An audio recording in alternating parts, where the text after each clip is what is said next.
தருமபுரி மாவட்டம் பாலக்கோடு சுற்றுவட்டார பகுதிகளில் உள்ள பல லட்சம் ஏக்கர் விவசாய நிலங்களில் பயிரிடப்பட்டுள்ள பயிர்கள் தண்ணீரின்றி கருகி வருவதாக விவசாயிகள் தெரிவித்துள்ளனர். இங்கு மஞ்சள், கரும்பு, வாழை உள்ளிட்ட பயிர்கள் பயிரிடப்பட்டிருக்கின்றன.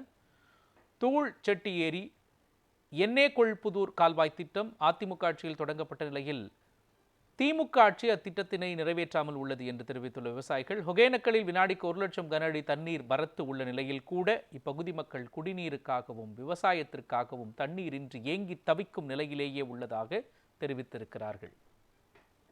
கரும்பு கிட்டத்தட்ட ஒரு 1750-800 ஏக்கரா பதிவாயிருக்குதுங்க.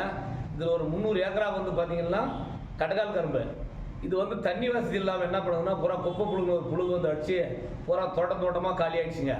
இது பல வகையில் இந்த ஆலையினுடைய எம்டியும் சிடிஓவும் அங்கே கேம்ப் போட்டு இந்த புழு அழிக்கிறதுக்கு பல வகைகள் சொன்னாலையும் தண்ணி வசதி இல்லாததுனால பெரிய பாதிப்பு ஏற்பட்டுது.